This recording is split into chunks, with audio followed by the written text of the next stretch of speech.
எல்லாத்துக்கும் நீதிமன்றம் தலையிட்டு கேள்வி கேட்கணும்னா அப்புறம் நீங்க எதுக்குங்க சார்? உங்க ஆட்சி எதுக்குங்க சார்? நீங்க உட்கார்ந்து இருக்கிற அந்த சிஎம் பதவி எதுக்குங்க சார்? எப்படி கேள்வி கேட்டாலும் உங்ககிட்ட இருந்து எந்த பதிலும் வர போறல. ஏன்னா இருந்தாதானே வரும். மேக்சிமம் உங்ககிட்ட இருந்து வர பதில் சாரிமா, தெரியாம நடந்துருச்சுமா, இல்லனா நடக்க கூடாதது நடந்துருச்சுமா, சாரிமா, அவ்வளவுதானே. இந்த வெற்று விளம்பர மாடல் திமுக சர்க்கார் இப்ப சாரிமா மாடல் சர்க்காரா மாறிடுச்சு. இதெல்லாம் கடந்த முறை அஜித் குமார் அப்படிங்கிற ஒரு இளைஞர் போலீசால அடிச்சு கொல்லப்பட்டப்ப அதை எதிர்த்து போராட்டத்தில் குதித்த தவேகா தலைவர் விஜய் பேசின விஷயங்கள். இது மட்டும் இல்ல, இன்னொரு ஸ்பெஷலான விஷயங்கள்லாம் இருக்கு, அதையும் பார்த்துருவோம். வாயை மூடிட்டு கள்ள மௌனம் காக்கக்கூடிய நடுநிலையாளர்களை பார்த்து ஒரே ஒரு கேள்வி கேட்கிறேன். உங்க வீட்டு பையனுக்கு இப்படி ஒன்று நடந்தா நீங்க பேசுவீங்களா மாட்டீங்களா? இந்த வீடியோ வரக்கூடிய போலீஸ்காரனுடைய பேரை சொல்வீங்களா மாட்டீங்களா? நீங்க சொல்ல மாட்டீங்க, நான் சொல்றேன். மாண்புமிகு முதலமைச்சர் மு.க. ஸ்டாலின் அவர்களே, உங்களுக்கு குறைந்தபட்ச மனசாட்சியும் தார்மீக உணர்வும் இருந்தா தயவு செய்து ரெசிக்னேஷன் கொடுத்துட்டு வேலையை விட்டு வெளில போங்க முதலமைச்சர் அவர்களே. உங்க வீட்ல இருக்கக்கூடிய பேர பசங்களுக்கு இப்படி நிலைமை வந்தா இதே மாதிரி முட்டு கொடுத்துருப்பீங்களா? இதுல ஈடுபட்ட 6 பேர் சஸ்பெண்ட் பண்ணிருக்கீங்க. எவ்வளவு பெரிய நடவடிக்கை! சபாஷ். ரீஃபார்மேஷன் மறுசீரமைப்பு செய்ய வேண்டியது காவல்துறையினுடைய கட்டாயமாக இருக்கிறது. அதை முன்னெடுப்போம். முதலமைச்சரே, ரிசைன்மெண்ட் போங்க, எதுக்கு இருக்கிறீங்க நீங்க, என்னதான் உங்களுக்கு வேலை அப்படின்லாம் பேசினது யாருன்னா, இன்னைக்கு பள்ளிக்கல்வித்துறை அமைச்சரா இருக்கக்கூடிய, தகவல் மற்றும் செய்தி தொடர்புத்துறை அமைச்சரா இருக்கக்கூடிய ராஜ்மோகன். இப்போ இதெல்லாம் கடந்த ஆட்சி காலங்களில் பேசினாங்க. இப்போ 2 நாளாக தமிழ்நாட்டில் இன்னொரு பெரிய காவல்துறையினால் கொல்லப்பட்ட சம்பவம் அப்படிங்கிறது பெரிய விவாதமாக மாறிட்டு இருக்கு. சபரிவர்மன் அப்படிங்கிற நாகர்கோயிலை சேர்ந்த ஒரு இளைஞர், அவர் ஒரு சின்ன கடை வச்சிருக்கிறவர். அவர் ஜெயிலையே வச்சு போலீசாரால் அடித்து கொல்லப்பட்டிருக்கிறார். இப்ப தாவேக ஆட்சியில இது நடந்தது 4வது காவல் மரணம், கஸ்டடியல் டெத் அப்படிங்கிறது 4th அப்படின்னு திமுகவில் இருந்து குற்றம் சாட்டி இருக்கிறாங்க. இன்னைக்கு முதலமைச்சரா இருக்கக்கூடியவர் இதற்கு வாய் திறந்திருக்கிறாரா இல்லையா? சாரிம்மா அப்படின்னு சொன்னதை எதிர்த்து சாரிம்மா மாடல் வந்துடுச்சு. சாரிம்மான்னு பேசுறதுக்கு நீங்க எதுக்கு முதலமைச்சரா இருக்கணும், சாரி சொல்றதுக்கு எதுக்கு முதலமைச்சரா இருக்கணும்னு கேள்வி கேட்ட விஜய் இன்னைக்கு பேசவே இல்லை. கடந்த ஆட்சியில அது சாரிம்மா கேட்டாங்க, இன்னைக்கு சாரின்னு சொல்ல, அக்கௌண்டபிளும் எடுத்துக்கல, எதுவுமே பேசல. இந்த அமைதியை என்னவென்று பார்ப்பது? நீங்க என்ன பெரிய தண்டனை கொடுத்துட்டீங்க? 4 பேரை நீங்க சஸ்பெண்ட் பண்ணிருக்கீங்க, அவ்வளவுதானே. இது ஒரு பெரிய தண்டனை, பெரிய சாதனையா அப்படின்னு கேட்டாரு. இன்னைக்கு என்ன நடந்திருக்கு? அடிப்படையில் இந்த சபரிவர்மன் அப்படிங்கிற இந்த இளைஞர் ஒரு சின்ன கடை வச்சிருக்கிறாரு. அந்த கடைக்கு வரக்கூடிய தென் தாமரைக்குளம், நாகர்கோவில் பகுதியை சேர்ந்த தென் தாமரைக்குளம் அப்படிங்கிற போலீசார் அவங்க என்ன பண்றாங்கன்னா, அந்த கடையில் நீங்க குட்கா விற்கிறீங்க, புகையிலை பொருட்கள் விற்கிறீங்க, இதெல்லாம் தடை செய்யப்பட்டிருக்கு, அனுமதி இல்லாம விற்கிறீங்க அப்படின்னு சொல்லி அவரை பிடிச்சிட்டு போறாங்க. அப்படி அவரை பிடிச்சிட்டு போகும்போது அவருக்கு உடல் நலத்தில் எந்த சிக்கலும் இல்லை. அவர் ஒரு மாற்றுத்திறனாளி அப்படிங்கறத தாண்டி அவர் உடல்ல பெரிதாக எந்த சிக்கலும் இல்லை, அதாவது நோய் நொடி அந்த மாதிரி எதுவுமே இல்லை. அவரை பிடிச்சிட்டு போறாங்க. அவர் போலீஸ் ஸ்டேஷனுக்கு வெளியில ஆரோக்கியமா உட்கார்ந்துகிட்டு இருக்கக்கூடிய ஒரு வீடியோ கூட சமீபத்தில் வெளியாயிருக்கு. அதுல பார்க்கும்போது அவர் ஒரு பர்ஃபெக்டான ஆளாக உட்கார்ந்துட்டு இருக்கிறார். அப்படி உட்கார்ந்துட்டு இருக்க அவர் வியாழக்கிழமை அவர் அரெஸ்ட் பண்றாங்க. வெள்ளிக்கிழமை அவருடைய குடும்பத்தினர் சிறைக்கு அனுப்பப்படுறார். சிறையில அவருடைய செக்அப்லாம் முடிஞ்சு ஒரு சிறைக்கு அனுப்பப்படுறார். சிறையில போயிட்டு வெள்ளிக்கிழமை அவருடைய குடும்பத்தினர் பார்த்துட்டு வராங்க, அவங்க அக்கா பார்த்துட்டு வராங்க. பார்த்துட்டு வரும்போது அவர் எனக்கு போர்வை, இந்த மாதிரி நான் நல்லா தான் இருக்கிறேன், எனக்கு போர்வை இந்த மாதிரியான ஒரு சில விஷயங்கள்லாம் தேவைப்படுது, ட்ரெஸ் எல்லாம் தேவைப்படுது, நீங்க திங்கட்கிழமை வரும்போது அதெல்லாம் எடுத்துட்டு வாங்க அப்படின்னு சொல்லி அனுப்புறார். திங்கட்கிழமை காலையில அவங்களுடைய அக்காவுக்கு, அவங்களுடைய வீட்டுக்கு போலீஸ்கிட்ட இருந்து ஒரு ஃபோன் போகுது. என்னன்னா, உங்களுடைய அந்த சபரிவர்மன் பார்த்தோம்னா அவர் மயங்கி கிடந்தாரு, அவர் உடம்புல சிவியரான பிரச்சனை இருக்கு, அவர் ஹாஸ்பிட்டல்ல அட்மிட் பண்ணியிருக்கோம்னு சொல்றாங்க. இன்னும் கொஞ்ச நேரத்துல அவர் இறந்து விட்டார் அப்படின்னு தகவல் சொல்றாங்க. அதிர்ச்சி அடைஞ்சாங்க. வெள்ளிக்கிழமை நான் பார்த்துட்டு வந்தேன், நல்லா இருந்தாரு, நாங்கள் எங்களுக்கு ட்ரெஸ்ஸு போர்வெல்லாம் எடுத்துட்டு வர சொன்னார். ஆனால் திங்கட்கிழமை காலைல, சனி ஞாயிறு 2 நாள் ஸ்டேஷன் யாரும் போய் பார்க்க முடியாது, லீவு நாள். சரி, திங்கட்கிழமை நம்ம போய் பார்க்கலாம், எடுத்துகிட்டு போய் கொடுக்கலான்னு அவங்க எல்லாத்தையும் ரெடி பண்ணி வச்சுருந்தா காலையில் மரண செய்தி வருது. எவ்வளோ பெரிய ஷாக்கா இருக்கும் அந்த குடும்பத்துக்கு அந்த செய்தி அப்படிங்கிறது. அப்போ அவருடைய உடலை போய் அவங்க போய் பார்க்குறாங்க. அவருடைய உடல்ல காயங்கள் நிறைய இருக்கிறத அவங்க கவனிக்கிறாங்க. அப்போ வெளியில அவங்க எல்லாரும் போராட்டம் பண்றாங்க, மீடியாவில் பேசுறாங்க, இந்த மாதிரி அடிச்சு கொன்னு இருக்கிறாங்க, என்னோட தம்பியையும் என் பையனையும் அடிச்சு கொன்னு இருக்கிறாங்க அப்படின்னு அவங்க அம்மாவும் அக்காவும் சொல்றாங்க. அடிச்சு கொண்டுட்டாங்கன்னா அவங்க ஒரு உடலில் நிறைய காயம் இருக்குன்னு சொல்லிட்டு போராட்டம் பண்றாங்க, உடலை வாங்க முடியாதுன்னு சொல்றாங்க. இந்த செய்தி நாகர்கோவில் முழுக்க பரவுது. எதிர்க்கட்சிகள் எல்லாரும் இதை பத்தி பேச ஆரம்பிக்கிறாங்க, அறிக்கை கொடுக்குறாங்க. ஒரு கட்டத்துல அவருடைய போஸ்ட்மார்ட்டம் அப்படிங்கிறது கேமராவோட அது வந்து நடத்தப்படுது. அப்படி அந்த போஸ்ட்மார்ட்டம் ரிப்போர்ட் அப்படிங்கிறது வெளியில வருது. அந்த ரிப்போர்ட்ல என்ன வருது அதிர்ச்சிக்குரிய தகவல் அப்படின்னா, 19 இடத்துல அவருடைய உடல்ல காயம் இருக்குது. அவர் வந்து கையையும் காலையும் கட்டி வச்சு அடின்னு அடிச்சிருக்கிறாங்க. அவருடைய கை, காலு, முழங்கை எல்லா இடத்துலையும் காயம். மார்பு பகுதி, முதுகு, தலை, பின்னந்தலை, இப்படி எல்லா இடத்துலையும் காயம். சராமரியாக அடிச்சிருக்கிறாங்க. எதை கொண்டு அடிச்சிருக்கிறாங்கன்னு தெரியல. கையையும் காலையும் கட்டுனதுக்கான அடையாளங்கள் இருக்கு. கயிறு வச்சு ரெண்டுத்தையும் கட்டி வச்சு அடிச்சதுக்கான அடையாளங்கள் வந்து அவருடைய உடம்புல இருக்கு. ஒரு மாற்றுத்திறனாளின்னு கூட பார்க்காம காவல்துறை சட்டத்துக்கு விரோதமாக அத்துமீறி ஒரு மிகப்பெரிய ஒரு கொலை பண்ணியிருக்கிறாங்க. அடிப்படையில் இது ஒரு பச்சை படுகொலை. அந்த போஸ்ட்மார்ட்டம் ரிப்போர்ட்ல அந்த காயத்தினுடைய சைஸ், காயம் இருக்கக்கூடிய இடங்கள்லாம் கேட்கும் போது அதிர்ச்சிகரமா இருக்கு. ஒரு ஜெயில் இருக்குல்ல, இப்போ நீங்கள் போலீஸ் ஸ்டேஷனில் கூட விசாரிக்கும் போது நாங்கள் அடிச்சோன்னு சொல்லுவாங்க. விசாரிக்கும் போது அடிக்கிறதுக்கே போலீஸாருக்கு எந்த அதிகாரமும் கிடையாது, அதுவே சட்ட விரோதம். ஆனால் இங்கே என்ன நடந்திருக்குன்னா, போலீஸ் ஸ்டேஷன்ல இருந்து உள்ள ஜெயிலுக்கு போயிட்டு, ஜெயில் அப்படிங்கிறது விசாரிக்கக்கூடிய இடம் கிடையாது, அது வந்து ஒரு கஸ்டடியில வச்சிருக்கக்கூடிய ஒரு இடம். அங்க ஜெயிலில் இருக்கக்கூடிய போலீஸுக்கு விசாரிக்கிறதுக்கோ அடிக்கிறதுக்கோ எந்த அதிகாரமும் கிடையாது. ஆனா அங்க வச்சு அவர் அடிச்சு கொல்லப்பட்டிருக்கிறார். இதுதான் ரொம்ப முக்கியமான விஷயம். அப்ப இத பத்தி அவங்களோட அக்கா பேசும்போது என்ன சொல்றாங்க அப்படின்னா, இவங்க போலீஸ் வந்து ரெகுலரா அவருடைய கடையில வந்து ஏதாவது ஒன்று பிரச்சனை பண்ணிக்கிட்டே இருப்பாங்க. இதை பத்தி நிறைய முறை சபரி வந்து புலம்பி இருக்கிறாரு ஆளு. என்ன அப்படின்னா, இப்ப கூட சமீபத்தில் வந்து 25,000 நீங்க பணம் கொடுக்கணும், அப்புறம் மாசம் 12 பாக்கெட் சிகரெட் வந்து கொடுத்துடணும் அப்படின்லாம் கேட்டிருக்கிறாங்க. அப்படிங்கிறதெல்லாம் சொல்லி பணம் எனக்கு கொஞ்சம் அனுப்பி போலீஸ் கேட்குறாங்க அப்படின்னு சொல்லி என்கிட்டயே கேட்டான் அப்படின்லாம் அவங்க சொல்றாங்க. அப்ப எவ்வளவு நாள் தான் நம்ம கொடுத்துக்கிட்டே இருக்கிறது அப்படின்னு ஒரு கட்டத்துல முடிவுக்கு வந்து அவங்க அம்மா என்ன சொல்றாங்க அந்த வீடியோல அப்படின்னா, ஒரு கட்டத்துல அவன் வந்து, நான் எவ்வளோ நாள் தான் கொடுக்க முடியும், 25,000 ரூபா பணம் என்னால் கொடுக்க முடியாது, என்கிட்ட இல்லை அப்படின்னு சொல்லி, நீங்கள் இது வரைக்கும் என்கிட்ட என்னென்னலாம் வாங்கியிருக்கிறீங்க அப்படிங்கிற ப்ரூஃப்லாம் என்கிட்ட இருக்குதுன்னு ஒரு வாரத்தை விட்டுட்டான். இதை கேட்ட போலீஸ் தான் இனிமே உன்னை விட்டு வைக்க கூடாது அப்படின்னு சொல்லி தான் அவங்க ஜெயிலில் இருக்கக்கூடிய போலீஸ்கிட்ட சொல்லி இந்த மாதிரியா பண்ணி வச்சிருக்கிறாங்க, அவரை அடித்து கொன்று இருக்கிறாங்க அப்படிங்கிற தகவலை சபரிவர்மனுடைய அம்மா அவங்க நியூஸ் சேனல்ஸ்ல சொன்ன பேட்டிங்கிறது இன்னும் இருக்கு. அப்போ இப்ப என்ன நடந்திருக்குது அப்படின்னா, இந்த சிசிடிவி காட்சிகளை ஆராய்ச்சி பண்ணி ஒரு 3 வார்டன், ஜெயில் வார்டன் 3 பேர் வந்து அவங்க வந்து சஸ்பெண்ட் பண்ணியிருக்கிறாங்க. அதில் வந்து ஜெகன், சிவகுமார், திருநுடை நம்பி அப்படிங்கிற 3 பேரை மட்டும் சஸ்பெண்ட் பண்ணியிருக்கிறாங்க. ஆனால் இதில் இன்னொரு கேள்வி என்ன வருதுன்னா, இன்னைக்கு பாதிக்கப்பட்டவர்கள் ஒரு குற்றச்சாட்டை வைக்கிறாங்க. அது என்ன அப்படின்னா, இது வெறுமனே சிறை அதிகாரிகள் மட்டுமே பண்ணலை, அவங்களுக்கும் சபரிவர்மனுக்கும் எந்த தொடர்பும் கிடையாது, அவங்க சபரிவர்மனை அடித்து கொள்வதற்கு எந்த நோக்கமும் அவங்களுக்கு கிடையாது. இது முழுக்க முழுக்க தென் தாமரைக்குளம் காவல் நிலைய போலீஸ்காரர்கள் சொல்லித்தான் அவர்கள் செய்திருக்கிறார்கள். அவங்க தான் இந்த மாதிரி வந்து லஞ்சம் கேட்டிருக்கிறாங்க, மாமூல் கேட்டிருக்கிறாங்க, சிகரெட் பாக்கெட் கேட்டிருக்கிறாங்க. இதெல்லாம் கேட்டு கொடுக்க மாட்டேன்னு சொன்னதுனாலதான் இவங்க வந்து பழி வாங்கி இருக்கிறாங்க அப்படின்னு சொல்லி வாக்குமூலம் இறந்தவர்கள் கொடுத்திருக்கிறாங்க. அது ஒரு புகார். அப்ப இந்த காவலர்கள் மீது என்ன விசாரணை நடத்தப்படுகிறது, என்ன நடவடிக்கை எடுக்கப்பட போகிறது அப்படிங்கிறதுக்கெல்லாம் காவல்துறை முதலமைச்சராக இருக்கக்கூடிய, காவல்துறை அமைச்சராக இருக்கக்கூடிய முதலமைச்சர் விஜய் பதில் சொல்ல வேண்டிய இடத்துல அவர் இருக்கிறார். ஆனால் இன்னைக்கு வரைக்கும் அவர் வாயே திறக்கவில்லை. அவர் வந்து வேற ஏதோ ஸ்டேட்ல சம்பவம் நடந்த மாதிரி அவர் போயிட்டு இருக்காரு. காலையில போயிட்டு காமராஜருக்கு மரியாதை செலுத்தும் போது அவர் வந்து இன்னைக்கு வழக்கத்துக்கு மாறா ப்ளூ ஷர்ட் போட்டுட்டு வந்தாரு அப்படின்னு மீடியாக்கள்ல அப்படியே பெரிய நியூஸ் ஆகுது. இப்படி ஒரு பெரிய பச்சை படுகொலை ஜெயிலில் வச்சு நடந்திருக்கு. இதை ஒரு நாகர்கோவில், கன்னியாகுமரி 2 மாவட்டங்களும் கொந்தளிச்சுக்கிட்டு இருக்கு. எல்லா எதிர்கட்சி தலைவர்களும் பேசிட்டாங்க. ஆனா ஆளுங்கட்சியிலிருந்து அமைச்சர்கள் பேசல, முதலமைச்சர் பேசல, யாருமே பேசல.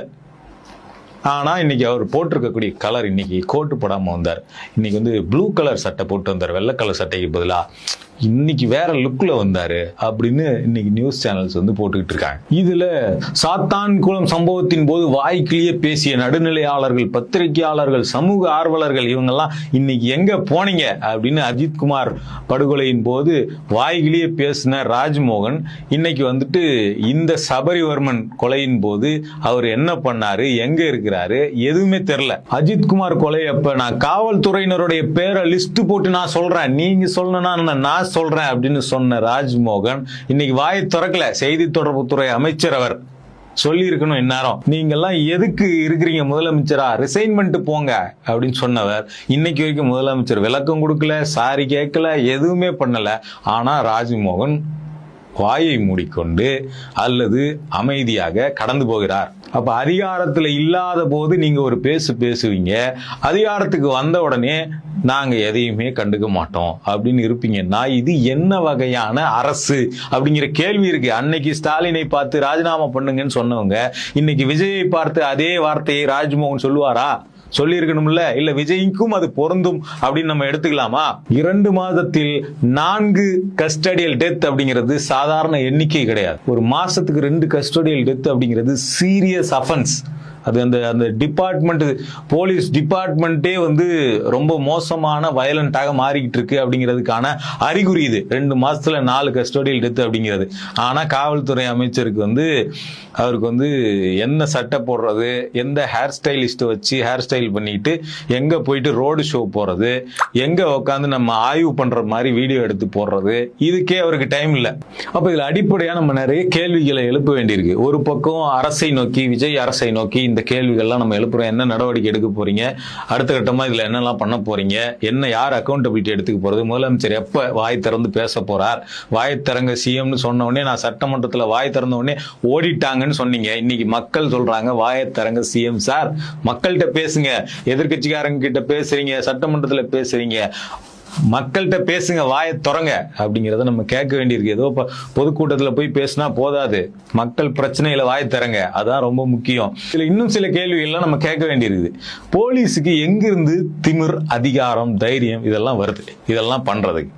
இப்ப நம்ம நைட்ல ரோட்ல நடந்து போனோம்னா கூப்பிட்டு வச்சு ஹராஸ் பண்றது, அப்படியே நீ ஏதாவது போலீஸ் சொல்றதுக்கு மாறாக நம்ம எதிர்கருத்து சொல்லிட்டோம்னா போலீஸே எதிர்த்து பேசுறியாடா நீ அப்படின்னு சொல்லிட்டு அப்படியே அடிக்கிறதுக்கு வர்றது, நேருக்கு நேரா பார்த்து பேசிட்டோம்னா என்னடா முறைக்கிற அப்படின்னு தாக்க வர்றது, அசிங்கமா திட்டுறது, கெட்ட வார்த்தை சொல்லி பேசுறது, இந்த மாதிரியான ஒரு தன்மை ஒரு போலீஸுக்கு எங்கிருந்து வருது?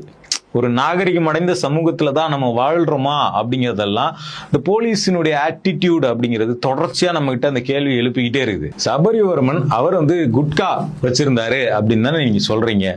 குட்கா வச்சிருந்தாருன்னா அது உண்மையாக இருந்தா நீங்க என்ன நடவடிக்கையோ சட்டப்பூர்வமா என்ன நடவடிக்கை, அபராதம் போடலாம் அல்லது கேஸ் போடலாம், இதை தானே பண்ணணும். ஜெயில வச்சு கொலை செய்யற அளவுக்கு என்ன நடந்தது ஜெயிலுக்குள்ள, அது வந்து நமக்கு முக்கியமா தெரிஞ்சாகணும். ஏன்னா குட்கா வழக்குக்காக ஒருவர் கொலை செய்யப்படுவார் அப்படின்னா இன்னைக்கு வந்து குட்கா முறைகேடு தொடர்பான மிகப்பெரிய அளவுல தமிழ்நாடு முழுக்க குட்காவை வந்து சட்ட விரோதமாக அனுமதித்து குட்கா ஓனருக்கு லஞ்சம் வாங்கி, அவர்கிட்ட லஞ்சம் வாங்கி இதை அனுமதித்த குற்றம் செய்த அந்த குற்றத்தில் தொடர்புடைய விசாரணையில் இருக்கிற குட்கா முறைகேடு விசாரணையில் இருக்கக்கூடிய முன்னாள் அமைச்சர் விஜயபாஸ்கர் உங்க கட்சியில் இணைஞ்சிருக்கிறார். அதுல ஈடுபட்ட பல முக்கிய மேலதிகாரிகள் இன்னைக்கும் இருக்கிறாங்க தமிழ்நாட்டுல. அவங்களுக்கு வந்து சபரிவர்மனுக்கு கொடுத்த ட்ரீட்மெண்ட் கொடுக்கப்படுமா? இதே மாதிரி தாவேகா ஒன்றிய செயலாளர் ஒருத்தர் வந்து தமிழ்நாடு முழுக்க குட்கா சப்ளை பண்றார், அவர் எப்படி ஒன்றிய செயலாளராக வச்சிருக்கீங்க, குணசேகரன் அப்படிங்கிற ஒன்றிய செயலாளர் இருக்காருன்னு சொல்லி ஸ்ரீவைகுண்டம் எம்எல்ஏ கிட்ட தாவேகா நிர்வாகி ஒருத்தர், தொண்டர் ஒருத்தர் பேசுற ஆடியோ எல்லா செய்தி ஊடகங்களையும் வெளியிடப்பட்டுச்சு. அந்த ஒன்றிய செயலாளர் மேல என்ன நடவடிக்கை எடுத்திருக்கிறீங்க? இப்படி தாவேகா நிர்வாகிகளே குட்கா வழக்குல தொடர்புடைய வழக்குகள்ல கைது பண்ணப்பட்டிருக்கிறாங்க. அவங்க மேல இதே சபரிவர்மன் நடந்த அதே ட்ரீட்மெண்ட் இவங்களுக்கு நடக்குமா அப்படிங்கிற கேள்வி வருது. அப்ப இந்த மாதிரியான ட்ரீட்மெண்ட் அப்படிங்கிறது அடிச்சு கொள்றது, கையை உடைக்கிறது, காலை உடைக்கிறது, மாவு கட்டு போடுறது, பாத்ரூம்ல வழுங்கி விழுந்தாங்கன்னு சொல்றது, இதெல்லாம் வந்து ஒரு சாதாரண பின்னணி கொண்டவங்களுக்கு தான் நடக்குது. இந்த மாதிரி வந்து அமைச்சர்களா இருந்தவங்க, அதிகாரிகளா இருந்தவங்க, இவங்க எல்லாம் தமிழ்நாடு முழுக்க இன்னைக்கு குட்கா எப்படி சப்ளை ஆகுது? சபரிவர்மன் தான் தமிழ்நாடு முழுக்க சப்ளை பண்ணிட்டு இருக்காரா? அப்ப சப்ளை பண்ணக்கூடிய இடத்துல, அதை அனுமதிக்கக்கூடிய இடத்துல யார் இருக்கிறாங்க அப்படிங்கிற அவங்களெல்லாம் விட்டுட்டு இந்த கடைநிலை ஒரு கடை வச்சிருக்கிறவரை போயிட்டு நீங்க அவங்களுக்கு சட்டப்பூர்வமான வழியை தவிர்த்து அடிச்சு கொள்ற வேலையை பண்றீங்க. ஒரு பக்கம் இதெல்லாம் வந்து அரசு வந்து அப்படியே கண்ணை மூடிட்டு உக்காந்துக்கிட்டு இருக்கு. இன்னொரு பக்கம் மக்களாகிய நம்ம கிட்டயும் சில சிக்கல் இருக்கு. அது என்ன அப்படின்னா, நாமளும் இந்த மாதிரி போலீஸ் அட்ராசிட்டியில அது வந்து அதிகரிக்கிறதுல நமக்கு ஒரு பங்கு இருக்குது. இந்த அஜித்குமார் கொலையிலையோ அல்லது இந்த சபரிவர்மன் கொலையிலையோ நாமளும் சில இடத்துல கில்ட் ஆக வேண்டிய தேவை இருக்குது. ஏன் அப்படின்னா, நாமளும் வந்து போலீஸ் கிட்ட வந்து ஒரு இன்ஸ்டன்ட் ஜஸ்டிஸை வந்து எதிர்பார்க்குறோம். அதாவது ஒரு தவறு நடக்குது, ஒரு ரேப் நடக்குது, அல்லது ஒரு பெரிய குற்றம் நடக்குது, ஒரு கொலை நடக்குது, அல்லது ஒரு திருட்டு நடக்குது அப்படின்னா அது வந்து அதுக்குன்னு சட்டப்பூர்வமான சில வழிகள் இருக்கு, விசாரணை நடைமுறை இருக்குது, நீதிமன்றம் இருக்குது. இதெல்லாம் வந்து இதன் வழியாக அந்த ப்ராசஸ் நடக்கக்கூடாது. உடனடியாக போலீஸ் வந்து ஒரு விஷயத்தை தண்டிச்சுன்னா நம்ம திருப்தி அடைகிறோம் அப்படிங்கிற இடத்துல இருந்து நம்ம வந்து ஏதாவது ஒன்று நடந்தா உடனே உன தூக்குல போடுங்க, உடனே உன என்கவுண்டர் பண்ணுங்க, உடனே உன அடிச்சு கொள்ளுங்க, உடனே உனக்கு மாவு கட்டு போடுங்க, இவன் பாத்ரூம்ல வழுக்கி விழுந்தான் அப்படிங்கிற நியூஸ் வரணும் அப்படின்னு நம்மளே எதிர்பார்க்கிறோம், மக்கள் எதிர்பார்க்கிறோம். அப்ப அதுவுமே இந்த பிரச்சனையினுடைய அடிப்படை சிக்கல். அப்ப இதை வந்து நம்ம வந்து சுய பரிசோதனை செஞ்சு கொள்ள வேண்டியிருக்கு. அதே மாதிரி வந்து எந்த மாதிரியான போலீஸை வந்து நம்ம ஹீரோவா கொண்டாடுறோம் அப்படின்னு ஒன்று இருக்குது.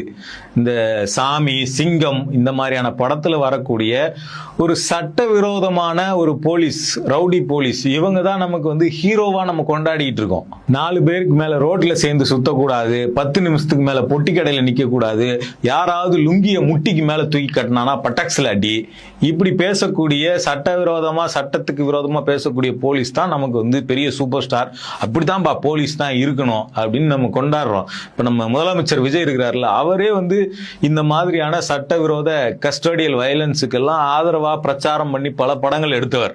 அவருடைய படங்கள்லயே பார்த்தோம்னா இந்த தெரி படத்துல அவர் வந்து அப்படியே இந்த கையில் லத்திய வச்சுக்கிட்டு ட்விங்கிள் ட்விங்கிள் லிட்டில் ஸ்டார் அப்படின்னு சொல்லிட்டு அவங்களை பிடிச்சி அந்த கத்தியை வச்சு அடிப்பார் இல்லைங்களா, கம்பு வச்சு.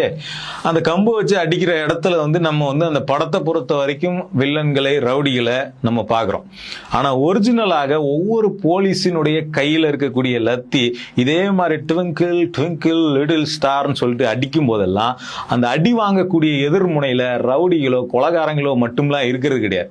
ஒரு கூலி தொழிலாளியோ, இந்த மாதிரியான ஒரு சின்ன கடை வியாபாரியோ, ரோட்டோர கடை வியாபாரியோ, அல்லது ஆட்டோ ஓட்டுநரோ, அல்லது வீடு இல்லாமல் நைட்ல தெருவில் படுத்து தூங்கக்கூடிய ஒருத்தரோ தான் அந்த ட்விங்கிள் ட்விங்கிள் லிட்டில் ஸ்டார்னு அந்த கம்பு சுத்தும் போது அந்த கம்புல அடி வாங்கக்கூடிய, உத வாங்கக்கூடிய ஒரு ஆளா இவங்க தான் இருக்கிறாங்க. அதே மாதிரி ஓங்கி அடிச்சா 1.5 டன் வெயிட்ரா அப்படின்னு கத்தக்கூடிய போலீஸ் இருக்கிறாங்கல்ல, அவங்க இப்ப ஸ்டெர்லைட்ல இவ்வளவு பெரிய பிரச்சனையை மக்களுக்கு உண்டாக்குற கார்பரேட் முதலாளிகள் இருக்காங்கல்ல, அவங்களுக்கு எதிர்த்து இவருங்க இந்த போலீஸ் வந்து கத்த முடியுமா? ஓங்கி அடிச்சா 1.5 டன் வெயிட்னு, ஓங்கி அடிச்சா 1.5 டன் வெயிட்னு ஒரு சாதாரண கூலி தொழிலாளியை பார்த்து தான் கத்த முடியும் போலீஸால. அப்ப இப்படிப்பட்ட போலீஸை தான் நாமளும் வந்து கொண்டாடிட்டு இருக்கோம். இந்த மனநிலையை நம்ம மாத்திக்கல. போலீஸ்னா அது சாமி மாதிரி, சாமி விக்ரம் மாதிரி, சிங்கம் சூர்யா மாதிரி இருக்கக்கூடிய போலீஸ் தான்டா சூப்பர் போலீஸ் அப்படின்னு நம்ம கொண்டாடுற மனநிலை நமக்கு என்னைக்கு மாறுதோ, சட்டப்பூர்வமாக நடக்கிற போலீஸ் தான் சரியான போலீஸ் அப்படிங்கிற மனநிலைக்கு நம்ம என்னைக்கு வரமோ அன்னைக்கு தான் இந்த கஸ்டோடியல் டெத் அப்படிங்கிறது தவறு அப்படிங்கிற விவாதமே சமூகத்தில் எழும். இல்லைன்னா வந்து இன்னைக்கு சபரிவர்மன் கொலை பண்ணப்பட்டுட்டார், அதுக்கு எதிராக பலரும் பேசிட்டாங்க, அது ஒரு பெரிய நியூஸா மாறிடுச்சு, அதனால இதை பத்தி பேசுறோம். இவருக்கு முன்னாடி இந்த ஆட்சியில 3 கஸ்டோடியல் டெத் நடந்திருக்குன்னு சொல்றாங்கல்ல, அந்த 3 பேர் யார் யாருன்னு நமக்கு தெரியுமா? இல்ல இறந்தவர்கள் மட்டும்தான் நம்ம பேசுறோம் 4 பேருங்கிற கவுண்டே. இறக்காமல் அடி வாங்கி உடல் ஊனமாகி கை உடைக்கப்பட்டு கால் உடைக்கப்பட்டு இருக்கிற எத்தனை பேர் அப்படிங்கிறது அவங்களுடைய எண்ணிக்கை நமக்கு தெரியுமா? அவங்க யார் யாருன்னு நமக்கு தெரியுமா? அவங்க சிறையை விட்டு வெளில போயிட்டு எவ்வளவு கஷ்டப்படுவாங்கன்னு நமக்கு தெரியுமா? இதெல்லாம் எதுவுமே தெரியாம தான் நம்ம வந்து ஆதரிக்கிறோம். ஒரு ஆர்டிஐ 2024 எடுக்கப்பட்ட ஆர்டிஐ, ஆட்சி வேறனாலும் எல்லா ஆட்சியிலையும் இது அதிகமாயிட்டே இருக்குது, அல்லது இதுவே தான் நடந்துகிட்டு இருக்கு. ஒரு நம்பர் நம்ம ஒரு சின்ன பரிசோதனைக்காக இந்த நம்பர் நான் சொல்றேன். 2024 ஜனவரியிலிருந்து அக்டோபர் வரைக்கும் 10 மாசத்துல கொடுக்கப்பட்ட ஒரு தகவல் இது. ஆர்டிஐ தகவல் சிறைத்துறை கிட்ட வாங்கினது. அந்த தகவல் என்ன சொல்றாங்கன்னா, புழல் சிறைக்கு போன குற்றம் சாட்டப்பட்ட நபர்கள் இருக்காங்கல்ல, அதுல 304 பேருக்கு வந்து கை கால் உடைக்கப்பட்டு இருக்கிறது அப்படின்னு சொல்றாங்க. அதான் நம்ம பாத்ரூம்ல வழுக்கி விழுந்துட்டாங்கன்னு மாவு கட்டு போட்டாங்கன்னு கொண்டாடுறோம் இல்லைங்களா, அந்த மாதிரி 304 பேர் 10 மாதத்துல கை கால் உடைக்கப்பட்டிருக்காங்க. இதுல எத்தனை பேர் நிரபராதிகள், எத்தனை பேர் அப்பாவிகள் அப்படின்னு நமக்கு தெரியாது. இது ஒரு எக்ஸ்ட்ரா ஜுடிஷியல் ப்ராசஸ், வன்முறை. இப்ப இதுல வந்து 163 பேருக்கு முன் கையினுடைய எலும்பு முறிவு நடந்திருக்கு, 61 பேருக்கு கை எலும்பு மொத்தமா முறிஞ்சிருக்குது, 77 பேருக்கு கால் உடைக்கப்பட்டிருக்கு. இந்த 304 பேர் நம்ம சொன்னோம் இல்லைங்களா, இவங்க எல்லாருமே ஏதோ பெரிய கொலை ரேப்பு இந்த மாதிரி பண்ண குற்றவாளிகள் கிடையாது. இதுல வந்து ஒரு ஆய்வு நடத்தி என்ன கண்டுபிடிச்சிருக்காங்கன்னா, 75% கேஸ் இந்த 304ல் 237 கேஸ் அப்படிங்கிறது சாதாரண சின்ன பெட்டி கேஸ் அப்படின்னு சொல்லக்கூடிய சின்ன லெவல் குற்றம். இதுல தொடர்புடையவங்களுக்கு தான் கை உடைக்கிறது, கால் உடைக்கிறது, இது எல்லாமே மாவு கட்டு போடுறது, இதெல்லாம் நடந்திருக்கு. பெரிய பெரிய கிரைம், பெரிய பெரிய குற்றங்கள் நடந்தவங்களுக்கு எல்லாம் நடக்கல.